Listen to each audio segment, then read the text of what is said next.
প্ৰথমতে শুভেচ্ছা জনাইছো অহা 27 তাৰিখে আপোনালোকৰ বিগ বাজেট ৰুদ্ৰ আপোনালোকে দৰ্শকৰ মাজলৈ আগবঢ়াই দিব এই মুহূৰ্তত আপোনাৰ অনুভৱটো আৰু গোটেই চিনেমাখনৰ বিষয়ে অসমবাসী ৰাইজক আপোনালোকে কি বাৰ্তা প্ৰদান কৰিব বিচাৰিব ৰুদ্ৰ ছবিখন আমি 6 জুনত ৰিলিজ কৰিম বুলি ভাবিছিলোঁ কিন্তু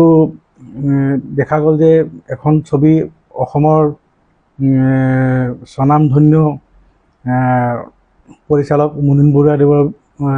জীৱন আধাৰিত ছবি ভাইমন্দা ছবিখন ৰিলিজ হ'ল মুক্তি পালে আৰু দৰ্শকে আদৰি লৈছে ইমান ধুনীয়াকৈ আদৰি লোৱা দেখি আমি ছবিখনক কাৰণে আমিও ভাবিলোঁ যে নাই ইমান ধুনীয়া ছবিখন ৰাইজে চাইছে আদৰিছে যে ৰাইজক মানে কি আমিও যদি ৰুদ্ৰৰ মাজত আহি গ'লে ৰাইজ বিমূৰত পৰি থাকোঁ কোনখন চাম কোনখন নাচাম সেইকাৰণে বোলো নাই আমি অকণমান আগবাঢ়ি দিলোঁ 27 জুনত কৰিব লৈছোঁ আৰু ৰুদ্ৰ ছবিখন আজি আমাৰ এই 1.5 বছৰীয়া কুচকাৱাজৰ যোগেদি আমি 27 জুনত আহি আছোঁ দৰ্শকৰ মাজলৈ আৰু আমি যি প্ৰয়াসৰে ছবিখন কৰিছোঁ দৰ্শকে নিশ্চয় ভাল পাব বুলি আশা ৰাখিছোঁ আজি সাধাৰণতে অসমীয়া চিনেমা বুলি ক'লে আচলতে যিবিলাক ভাল ৰবি শৰ্মা বুলি ক'লে আচলতে বহু বিগত দিনবিলাকত বিশেষ সফলতা লাভ কৰিছিল আৰু এই মুহূৰ্তত একেবাৰে শেষ পৰ্যায়ত আছে কেনেকুৱা ধৰণৰ প্ৰমোশ্যন হওক বা আপোনাৰ কেনেধৰণে আপোনালোকে আগবাঢ়িছে নহয় এতিয়া আমি 6 জুনৰ কাৰণে যিখিনি প্ৰিপেৰেশ্যন কৰিছিলোঁ তাৰপিছত এতিয়া আমি 27 জুন অহাৰ লগে লগে আমি আকৌ সকলোতে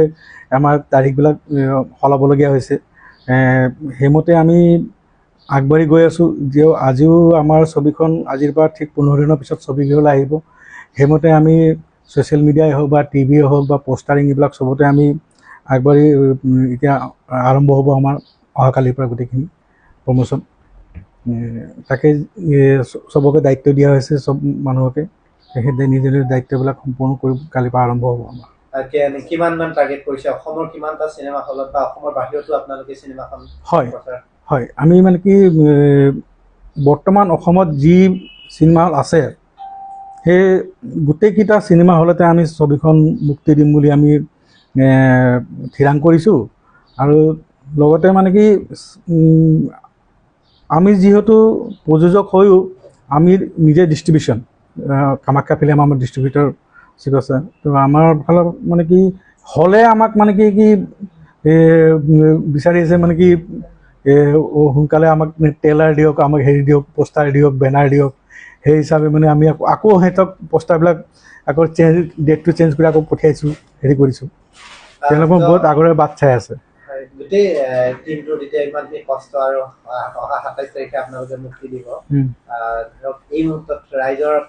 শেষ বাৰ্তা ধৰক আপোনালোকে কেনেধৰণে ৰাইজৰ সহযোগিতাটো বিচাৰিব বা অসমীয়া চিনেমাৰ প্ৰতি চিনেমা ইণ্ডাষ্ট্ৰিটোৰ প্ৰতি কি বাৰ্তা দিব বিচাৰিব যে এই চিনেমাখনৰ জৰিয়তে বা আপোনালোকে আহিবৰ কাৰণে আচলতে দৰ্শকক মানে কি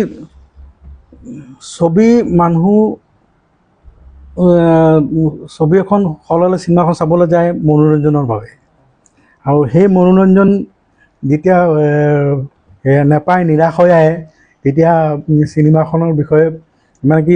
অসমীয়া চিনেমাত তেনেকুৱা বহু কিবা হৈছে তাৰ পৰিৱৰ্তে আমি আগতেও কৈ আহিছোঁ যে সেই নিৰাশ আমাৰ ছবিখনেৰে নিৰাশ নহ'ব দৰ্শকে ভাল পাব ছবিখন তেওঁ পইচা বচুল বুলি ক'ব সেইকাৰণে মই সদায় পোষ্টত দি আছোঁ চামেই চাম ৰুদ্ৰ চাম এবাৰ নহয় দুবাৰ চাম ৰাইজে এইটো ক'বলৈ লাগিব বুলি মই নিজে ভাবিছোঁ এইটো মোৰ ব্যক্তিগত বাকী ছবি ৰিলিজ হোৱাৰ পিছত দৰ্শকে কি ধৰণে আদৰি লয় সেইটো দৰ্শকৰ ওপৰত এৰি দিছোঁ Stay informed, stay ahead. News NE 365